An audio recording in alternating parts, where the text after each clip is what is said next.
দীর্ঘদিনের দাবি মেনে নকশালবাড়িতে বিরসা মুন্ডার পূর্ণাবয়ব মূর্তির উন্মোচন হলো। রবিবার নকশালবাড়ির আদিবাসী মাঠে বিরসা মুন্ডার পূর্ণাবয়ব মূর্তির উন্মোচন করেন শিলিগুড়ি মহকুমা পরিষদের সভাধিপতি অরুণ ঘোষ। এদিন জাতীয় সঙ্গীতের মাধ্যমে বিরসা মুন্ডার মূর্তি উন্মোচিত হয়। সভাধিপতি জানান, বিরসা মুন্ডার জন্মজয়ন্তীর আগে পালিত হলেও আদিবাসী জনগোষ্ঠীদের কথা মেনে মূর্তি উন্মোচিত হলো। আগামী দিনে নকশালবাড়িতে কবিগুরু রবীন্দ্রনাথ ঠাকুর, স্বামী বিবেকানন্দ, ভগিনী নিবেদিতা ও পঞ্চানন বর্মার পূর্ণাবয়ব মূর্তি বসানো হবে বলে মহকুমা পরিষদের সভাধিপতি অরুণ ঘোষ জানান। আজকে আমাদের কাছে সত্যি একটা খুব ভালো দিন।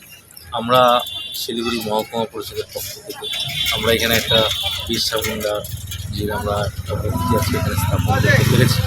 এটা আদিবাসী সমাজের, আমরা সকলে জানি উনি ভগবান।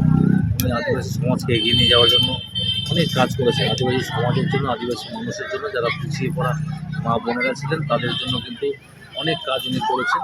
তো আজকে আমরা এই আদিবাসী ইউথ ক্লাব আমাদের নকশালবাড়ি আদিবাসী মাঠে, এখানে নকশালবাড়ি আদিবাসী ইউথ ক্লাব আছে, যারা বারবারই আমাকে অনুরোধ করেছিল যে এখানে একটা স্ট্যাচু যদি বসানো যায়।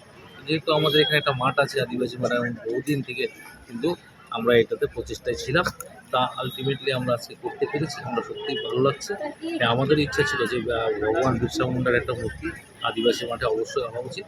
তা আজকে আমরা এটা করতে পেরে খুশি, এবং আমরা ধন্যবাদ জানাই এই ক্লাবের সমস্ত সদস্যরা যারা উদ্যোগ নিয়ে আজকে বিরসা মুন্ডার 148তম জন্মজয়ন্তী পালন করছে। যদি আমাদের আগে হয়ে গেছে, আজকে এখানে পালিত হচ্ছে। আমরা সকলেই জানি প্রচুর লোকের কিন্তু সমাগম একটু পরে এখানে হবে।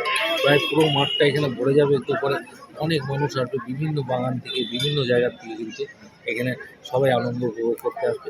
সকলকেই বলবো সবাই সাবধানে আনন্দ উপভোগ করুন, কারণ আমরা জানি যে এখানে এত লোকের হয়, রাস্তাটাও ছোটো আছে, প্রচুর যানবাহনরাও কিন্তু বাইরে থেকে গাড়িগুলো আসবে, ট্রাকগুলো আসবে। সবাই একটু সাবধানে থাকবেন, একটু সচেতন থাকবেন। পুলিশ প্রশাসন সবসময় আপনাদের পাশে আছে। পুলিশ প্রশাসন সচেষ্ট থাকবে অবশ্যই, এবং পুলিশ প্রশাসন সেরকম ব্যবস্থা দেবে। তো অলরেডি অনেকগুলো মূর্তি অলরেডি নিয়ে এসেছি আমরা থানার সামনে।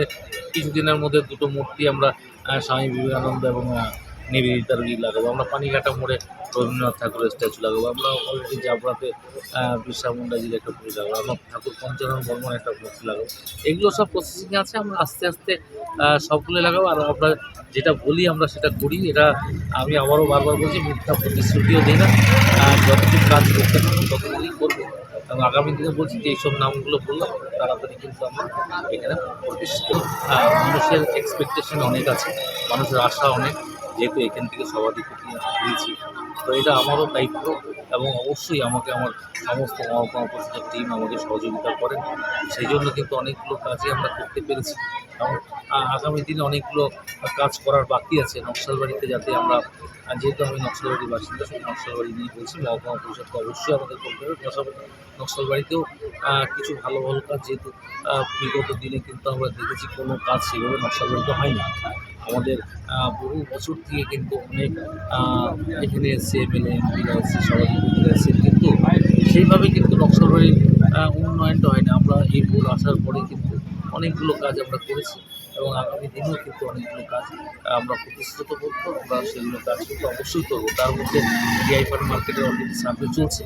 আমরা ডিআই ফান্ড মার্কেটটাকেও ল্যান্ড নিয়ে যাব। এটা আমাদের কাছে একটা অনেক বড় চ্যালেঞ্জ। মানে স্বাধীনতার পর থেকে মানুষ যারা ডিআই ফান্ডে বসবাস করে তারা বোঝেন যে খুব সমস্যার মধ্যে ওনারা আছেন। এটা একটা আমাদের কাছে বড় চ্যালেঞ্জ, যেটা খুব তাড়াতাড়ি আমরা শেষ করতে চলেছি। আমি মঙ্গলবার অবশ্যই সিএম ম্যাডাম এখানে আছেন, ওনার একটা প্রোগ্রাম আছে, আমি ডিআই ফান্ড নিয়ে অবশ্যই ওনাকে বলবো। পাশাপাশি আরও অনেকগুলো খেলাধুলার পরিবেশ তৈরি করতে হবে। আদিবাসী মাঠ এখানে আছে, আমাদের খালপাড়া মাঠ আছে, কেজিও রেলের জায়গা, তবুও এই মাঠগুলোর কিছু সংস্কার করার প্রয়োজন আছে, এবং একটা ইনডোর স্টেডিয়াম নকশালবাড়িতে হলে খুব ভালো হবে। ছেলেদেরকে ইনডোর গেম খেলার জন্য আমরা চেষ্টা করছি। আগামী দিনে আপনাদের থেকেও আমরা জানতে চাইব কী কী কাজ করলে নকশালবাড়ি ভালো হবে, এবং বর্তমান জনসাধারণ যদি জানতে পারি যে কী কাজ করলে নকশালবাড়ি ভালো হবে, আমরা সেই জন্য